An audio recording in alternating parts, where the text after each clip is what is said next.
in class. Week 5 and 6 are upon us.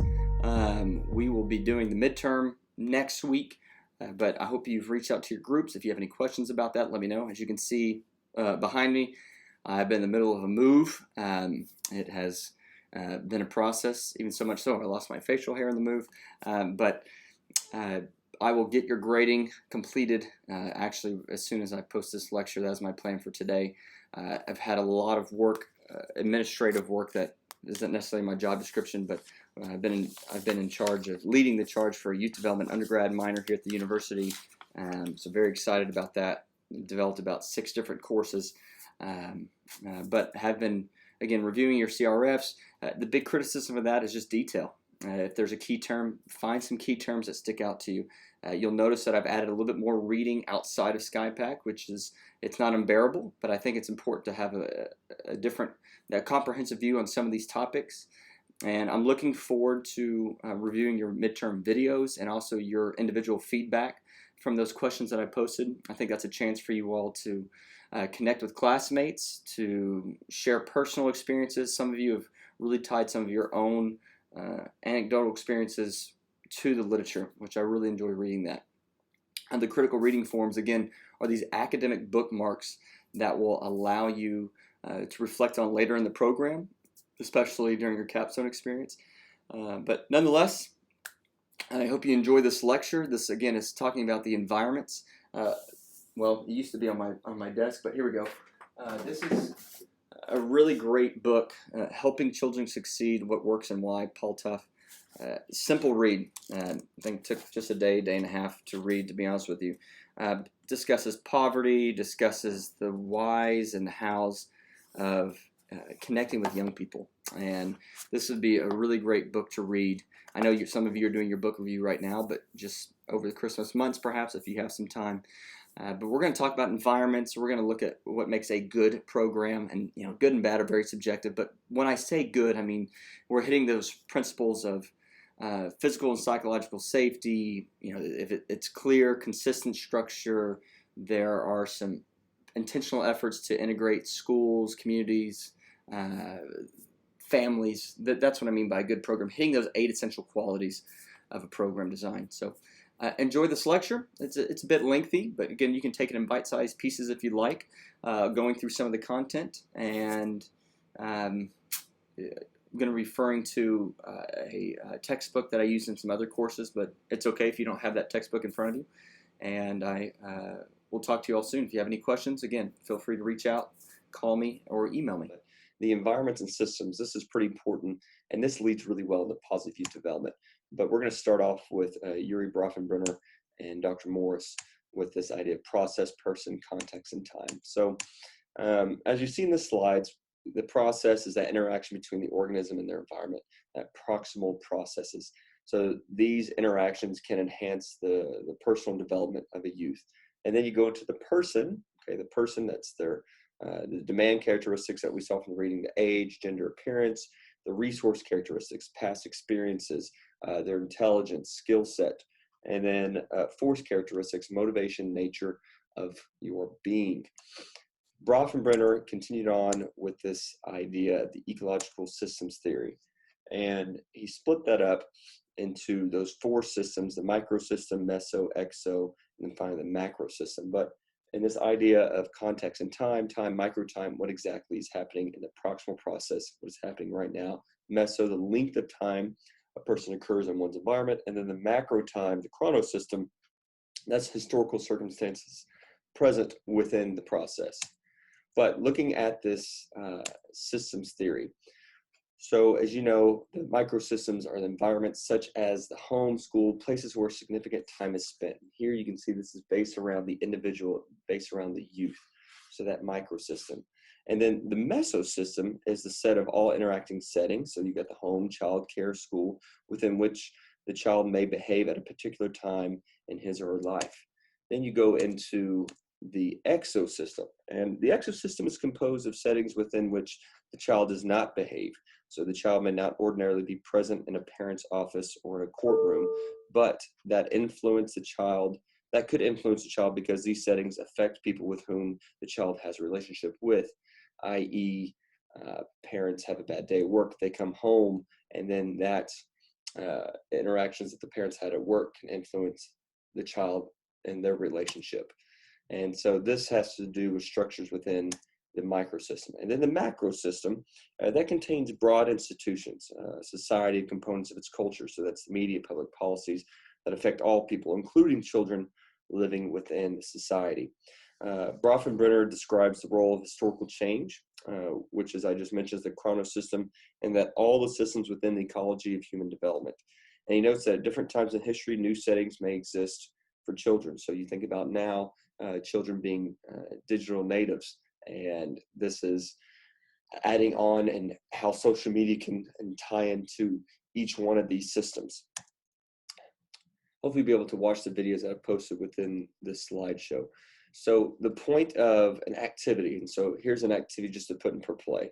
So let's say we're all in a class, we get to meet in person, and we go out and we have a soccer ball, and the soccer ball has all these different types of questions. So what's your, what is your interest in life? Something you're on your bucket list, favorite seasons, just really get to know you type questions. Those game activities where it just breaks the ice and we all get to know each other. So we're tossing the ball around. So toss it to Chloe, Chloe throws it to Cliff, Cliff throws it back to me. And we get to just sit around and get to know a little bit more about each other. And so the point of that is to enhance your in-class experience. So people develop based on interactions with others and with their environment. So spark emotion feelings through interaction and engagement. So there's this video of this biological model video. I want to make sure you take a look at that. Can't watch it within this. There's some copyright infringements. But I want you to think about it after you watch it. How does this apply to me? And then continuing on this idea of student development theory to college students and social media. As I just mentioned, this blend where social media can be in each part of that ecological model that Bronfenbrenner has submitted. Okay, so practitioner takeaways. I know that's a lot of us here taking this class. You want to provide a welcoming and engaging environment for all. And you'll see that in those positive youth development readings or those essential elements in a program design, especially from chapter 1, those 10 principles, if you will. You want to create opportunities for interactions amongst people as well as the world around them. So from a programming aspect, you want to make sure that you look at some of the national trends, some of the regional trends, even local trends, and how can you create a program that is addressing those trends and that you're not stuck in the cave times.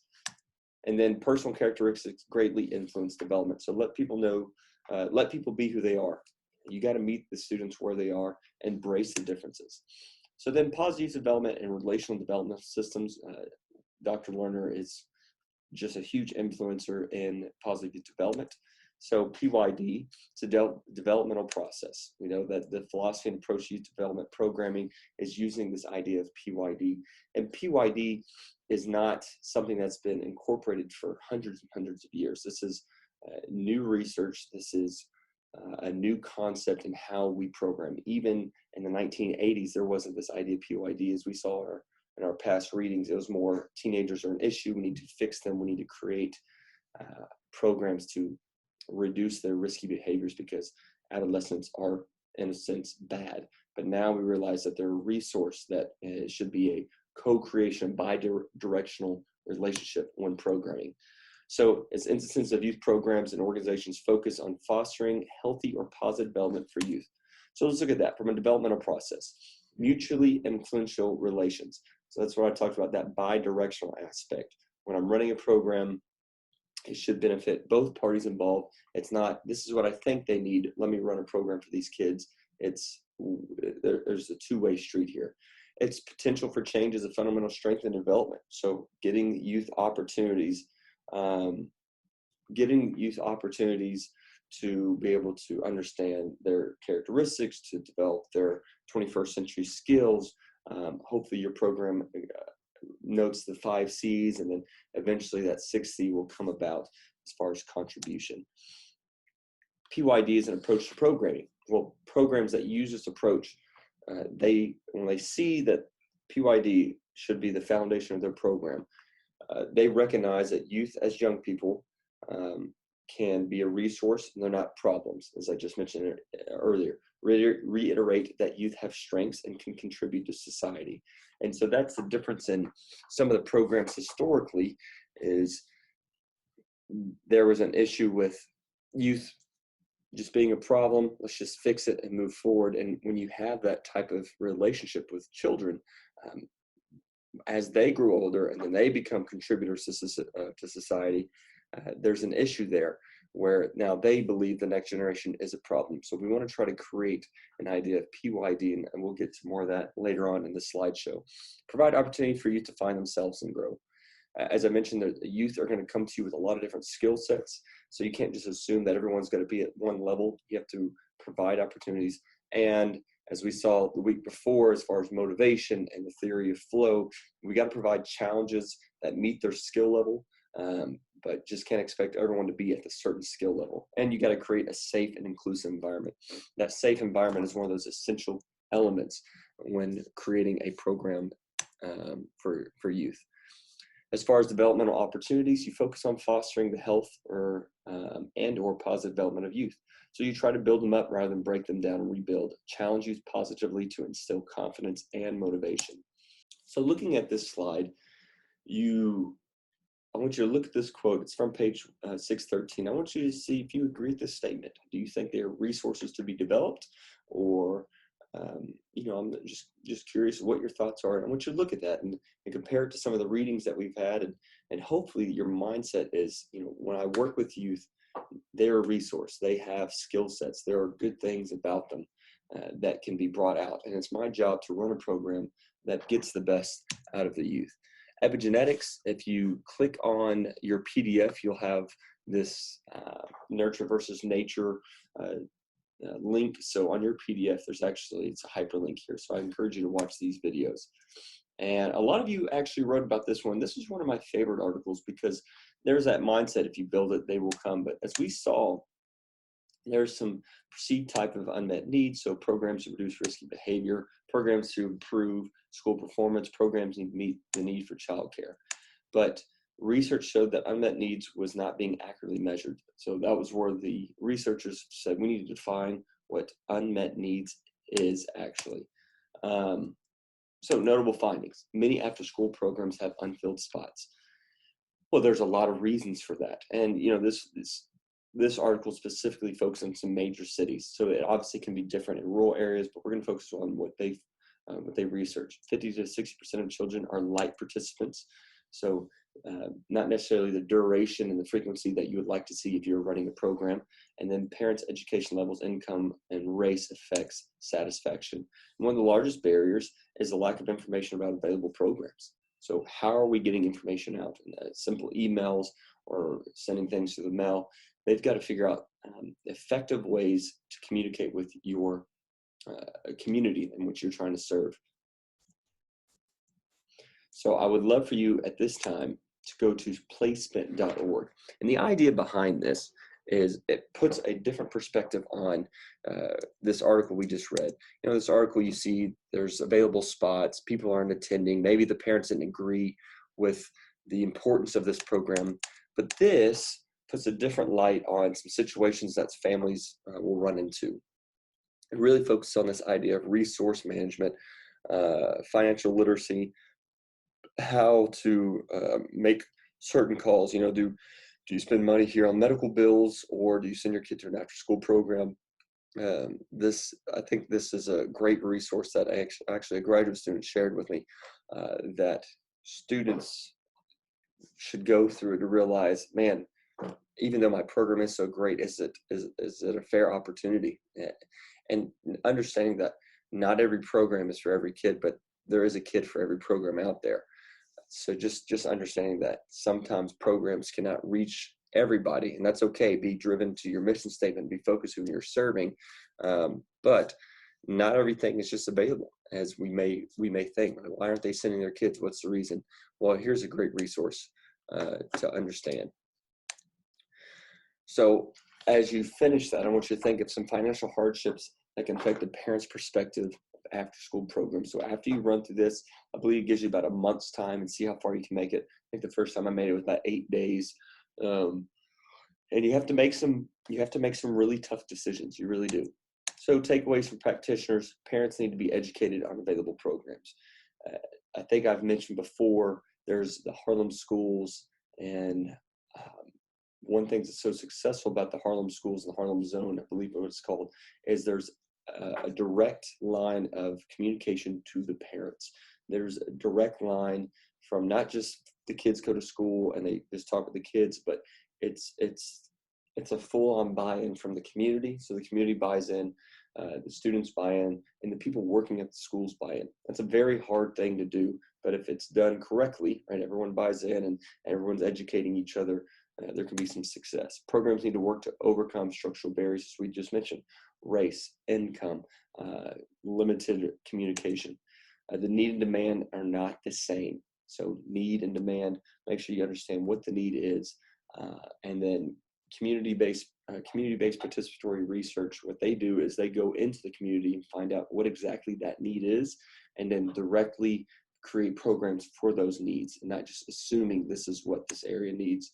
And parents may not want to enroll the child or see benefit. So that's why it's so important to educate the caregivers for the benefit of your program. And it will require significant financial spending to meet demand for a high quality program. That's, as I mentioned, that Harlem zones, there's millions of dollars that are poured into that, because it's in order to provide high quality program. I'm not saying that every program has to have the greatest facilities. I mean, you can have a great program in a Walmart parking lot if you have the right people. But in order to, if you have a logic model with your outcomes and it's going to be self-sustaining, there's going to have to be income that's coming in, whether it's from donors or the program is requiring payment. Just understanding that there is some significant financial spending to meet the demand for high quality program. That's going to be an aspect of some programs. And then market directly participants, that's going back to the idea of being focused with your mission. And this is something that a lot of you mentioned in your article, but younger and older participants, right? We got to know who we're serving. Just because it worked for younger participants doesn't mean that same program is going to work for older ones. Okay, before we get into positive youth development, something I just want you to understand from this idea of the ecological systems theory and the different systems and where children are interacting.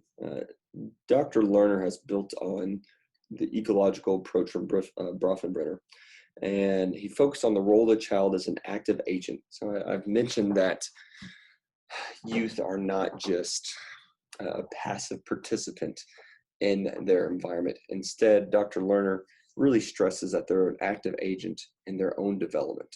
And in this developmental contextual theory, he notes that an added complexity in the multiple levels of the ecology of human development that exists. So the dynamic relations between the individuals are changing independently across time and history. What does that mean?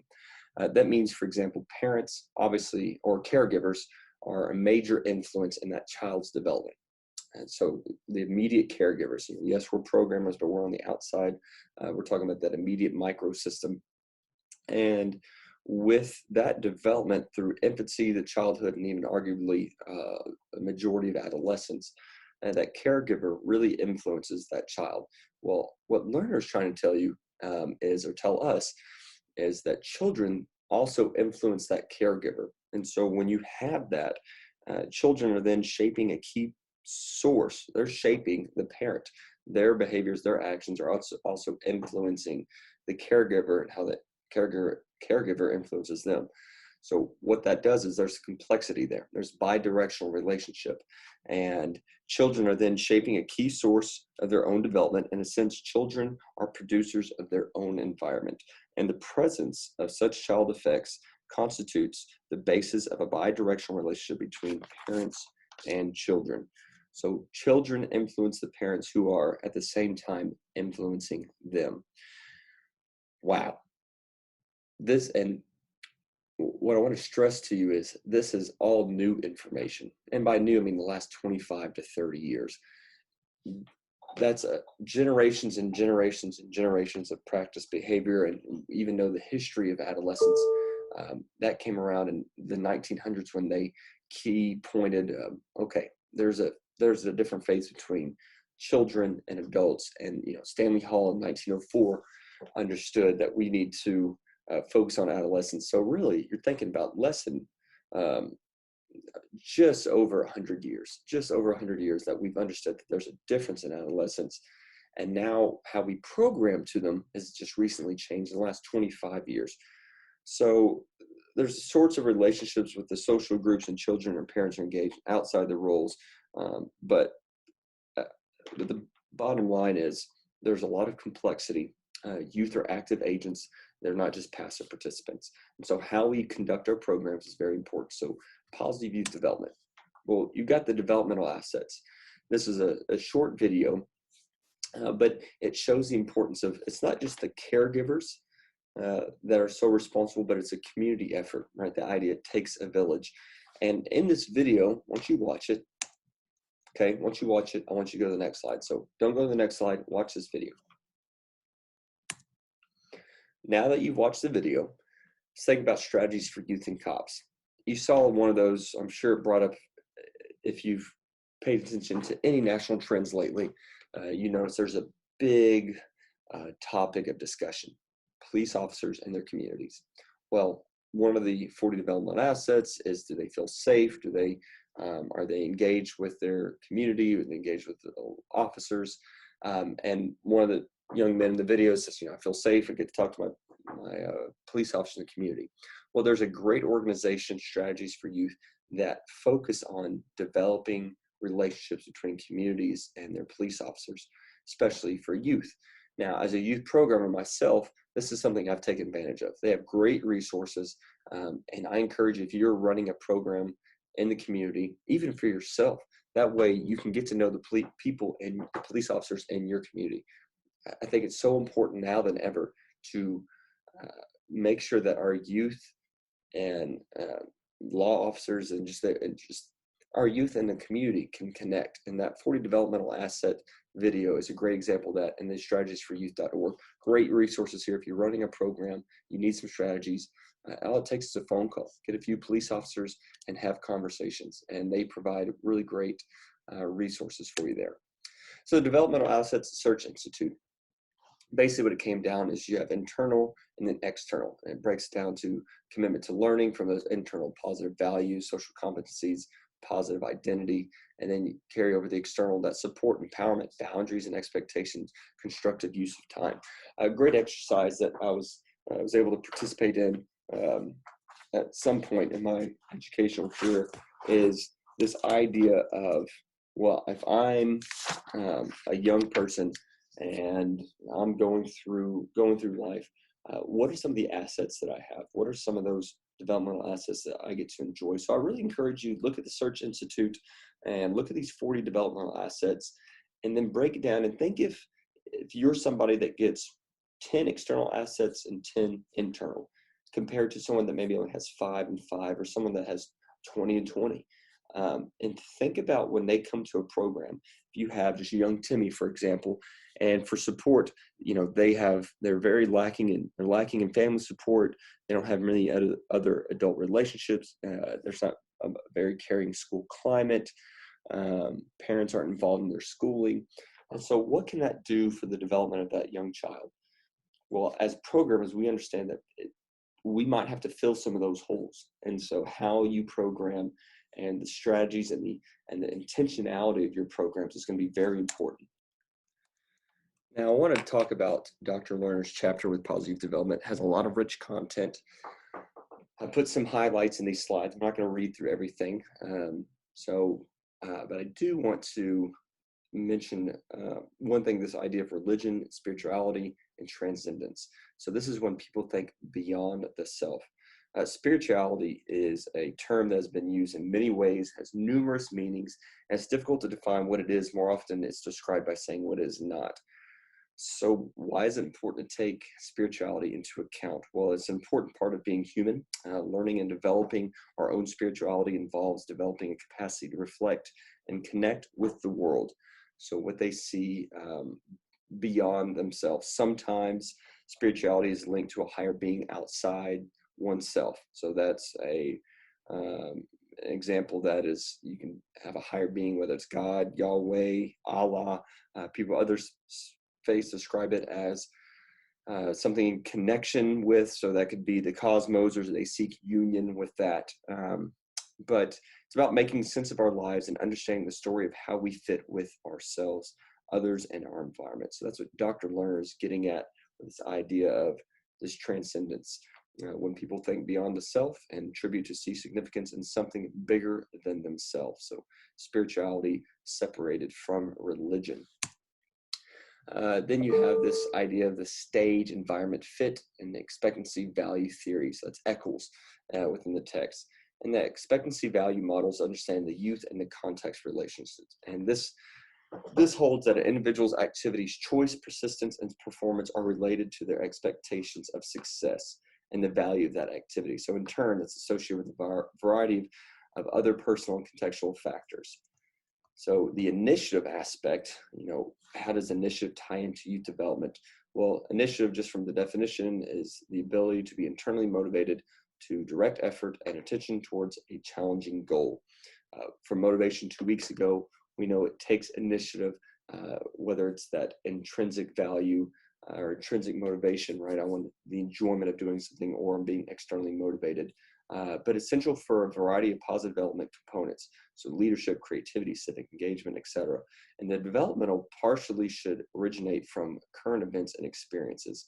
So initiative is essential to contribute to society in the 21st century, but why? Well, when we have youth that take the initiative to go out in their community and contribute, that's exciting. When we have youth that want to go out and volunteer, we have youth that read for pleasure. I mean, there's this idea of initiative. If you can provide some type of challenging goal for these youth, it's a really great thing to get them to spark an initiative's relation to intrinsic motivation.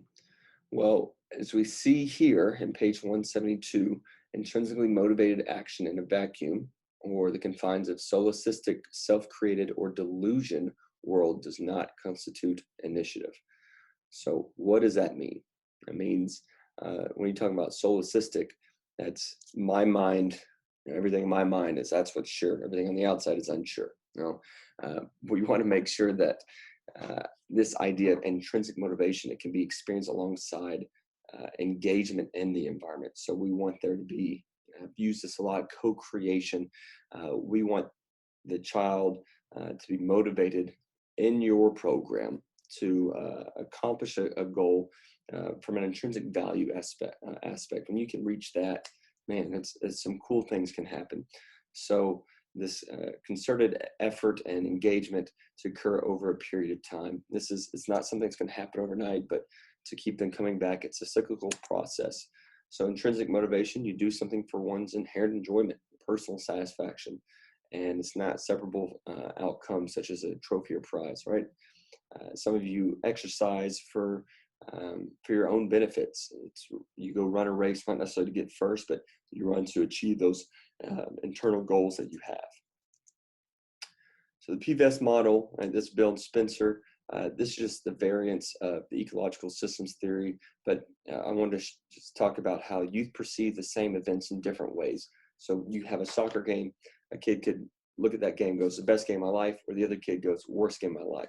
Just knowing that there are different ideas of how they perceive a certain event. So you might think, well, that's not traumatic, or that wasn't that big of a deal. This is just to break down that, yes, they do emphasize different experiences in different ways. Adolescent to adult transitions, there's some key points that I mentioned. I'm not going to read through here, but I do want to talk about Dr. Lerner's 5 C's. So please read through these. This is just, I'm pulling out some of the key points from that chapter. But Dr. Lerner's 5 C's, he talks about that, and then talking about the 6 C as well. After you watch the video, you'll see this slide, and these are the 5 C's of positive development that they boil down, that it's pretty much an agreement across literature. You have the competence, the confidence, connection, character, and caring, and when you have all those, then that leads to the 6 C of contribution. This is very important for us as programmers, for you to experience as well. But this is the a model that I wanted to just show you. So we understand from chapter 4, right, and the ecological systems as well from Brofenbrunner. This is going to happen, right? This is the developmental regulations. We've got our individuals, and they've got their systems that they're working through. But, and then here at the bottom we have our time. But if we can incorporate, right, if we can incorporate the 5 C's, so this is going to happen. Right? We got access to resources, the individuals, social networks, institutions, the adolescents, right? They can regulate themselves. Are they engaged in school? Hopefully they have hopeful expectations, the strengths of adolescence. This is what they can bring. But if we add, notice this chart here, if we add the 5 C's, competence, confidence, character, caring, connection, if we add these, what happens is that 60, the contribution of self, community, civil society, and family. If we don't add these, this is at risk, right? Depression, delinquency, substance use. Not saying if you don't have these at all, you're going to immediately follow this, but what research and literature tells us is more likely youth will experience here, up here at the top, when you add these 5 C's. So I love this chart. It really breaks it down clearly. So the strengths of youth, all youth have strengths. This is not necessarily everyone gets a trophy. We don't want to rave too easily. There's a book out there called Mindset, Dr. Carol, I can't believe I'm blanking on her name. Book Mindset, Dweck, man, she's just not only just one of the founding literature researchers when it comes to youth development, but what she's suggesting is, youth, it takes time. It's a process for people to develop their strengths, but all youth do have strengths, and they're not problems to be solved, but resources to be developed, as we mentioned that quote in the environmental systems lecture. They contribute intentionally to adaptive developmental regulations with their context through the use of selection, optimization, and compensation, those SOC behaviors. And other examples of school engagement, so it's race, gender, youth beliefs, and emotional structures pertinent to their futures. So having a hopeful future orientation, you want to instill hope in kids moving forward. So that's that intentional self-regulation, as we were just looking here. I'll let you read through these, but out of school time settings, they have a great capacity to help with those regulations. So as a philosophy or approach to youth programming, designing a youth-led program, strong video. I encourage you to watch it. Please watch the videos I put into these slides, but it just is an idea of a youth program. So just defining it and some characteristics that we get for positive youth programming and youth development. All this ties together, but specific program activities, atmosphere, and goals. When I say specific, adults need to be skilled, they need to be trained, and they need to be intentional when providing a program. It's not necessarily just for funsies. You got to be intentional in what you're trying to do. You got to have some type of outcome-based programming, whether it's life skill, whether it's exploration, whether it's just interaction, having fun. You have to be intentional in how you're developing that program. So here are some of those essential elements that some human developmental researchers and experts in the Health Institute or Search Institute in 2002 have come up with. And what's funny, in 1911, the 4-H Club actually began, and within that, with 4-H, they've been really advocating this idea of the 8 essential elements is what they have it, but it lines up well with this research of what makes a good program. So it's got to be safe. It's got to have some type of structure, having a caring adult. It's got to have positive norms, social norms, right? We're not sitting here just bullying people. It's got to support them. It's got to provide self-efficacy. It has to give them opportunities for mastery and skill building, integration of family and community efforts. So it's not just focusing on the child, but integrating the caregivers as well, supportive relationships with the caring adults, and just a place where they can belong. And now what I want you to do is I want you to think back in your old childhood. I want you to think about your adolescence, and did you have these 5 C's, and are you contributing? Are you doing that 6 C? What are some practical ways to include those 5 C's in a youth program? Something to be very careful is when you run a program going, oh man, if I would have had this, I would have been very successful. And then you create a program like that. But that was your need. What's the need of the youth that you're serving? So think about these questions, and I wanted to give you an example of what this can look like. This isn't in your slides, but this is a program that I run, just to give you a background of what this looks like. The program I run is called Deerfoot Youth Camp. It's a wonderful program, and it does take a lot of financial responsibility from the program, but what's unique about it is we pay for, or the camp provides resources, financial resources for the kids that come to camp. So the campers and the parents, they pay nothing. Additionally, throughout their 4 summers, they come as a 10-year-old and they leave at 13, so it's 10, 11, 12, 13. There's 4 summers. We incorporate what we've just been discussing these past 2 weeks of opportunities for youth to get involved.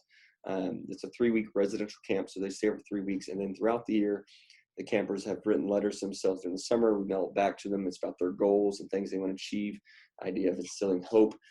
We make sure that the parents are involved in communication.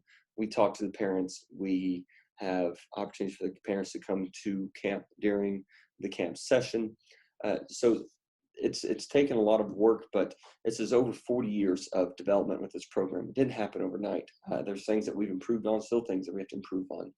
But in this video, one of the 4th years, and it's your last year at camp, you have to come up with some type of program or project to, whether it's to benefit camp or it's really an open-ended, you have to do something together. So the 4th years get time allotted during the days, and they come up with an idea of how they want to serve camp, and we support them in that.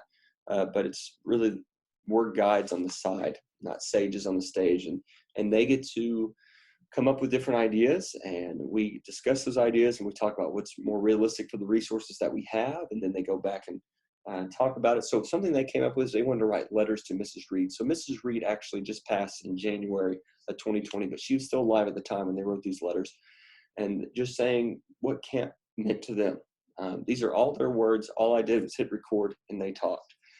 So I want you to see, these are 14-year-old, 13, 14-year-old young men sharing things that camp did for them. Now, it's the programming, it's the staff that's brought in, it's consistency, it's through trials of error. It's just amazing that when you watch this video, I want you to see how this relates back to the readings, because it's easy to talk about all this, and then we're thinking, well, how do we apply it? Well, when you apply all the things that we've talked about in the slides and from the readings, this is what can happen.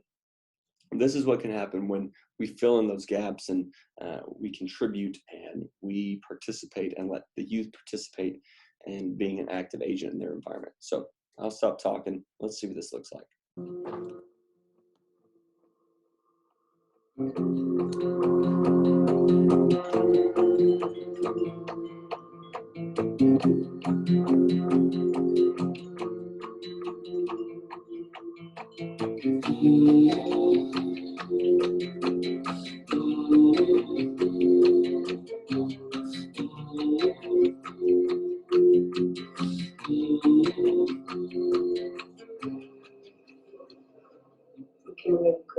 Okay. Dear Miss Reed. Dear Mrs. Reed. Mrs. Reed. Hello, Mrs. Reed. To one of the most important women in my life. This camp has made me a better leader inside and outside of camp. Thank you for continuing Miss Reed's dream and making it your own. Deerfoot has given me many good memories. I just wanted to let you know how helpful your camp has been to me and my family. Thanks to this camp, I've worked harder in school, hustled more, finished everything I started, and to have skills like integrity, leadership, encouragement, and all sorts of other skills. I personally want to thank you and your husband for all that you've done for me and my family. At home, I hope to be a nicer son, one who will listen, do my best to have good sportsmanship, and respect those around me. Your support is the best support I've ever had throughout my 4 years of camp. This camp has taught me very valuable things such as how to play sports, how to make friends, honor, sportsmanship, discipline, and integrity. I just want to say this before I leave camp. I love you and I am grateful for everything you have done for me. I'm going to miss everything of this camp, from the food to the pools, the tennis courts to the front field. My mom really thanks you for doing this. She won't have to worry about me going to have to pay a lot of money for my education. Sincerely, Dr. Sincerely, the fourth year, Sincerely, J. Gertrude, was taking this with you. from Nicholas Johnson. Reading sincerely and devoted. Sincerely, Peyton Lawson. Sincerely, Giovanni Mola, becoming this week. I'm Salsa. Thank you very much. Name's Roland Mitchell. 14. For Marty's Love. Well, Mrs. Reed, talk to you next time. Love, your favorite camper, Jackson Hayes. I look up to you, Mrs. Reed, in many, many ways. Sincerely, Lorenzo Esposito. So as you can see, these young men have confidence. They've obviously had some growth in this program, and that's what it can look like when we put all these things together. That's what it really can look like. Well, class, thank you all for listening. Again, the critical reading form that's encompassing the discussion questions. I'm blending all those points together, so you just have to do the critical reading form. Be sure to read those instructions clearly. Again, the big feedback is detail, using those question stems. Those are great questions to bring up at the midterm when you're having discussions with your classmates. And again, that academic bookmark to be able to hold on to whenever you need to reflect back on some of these readings. But look forward to reviewing your content this week, and reach out if you have any questions.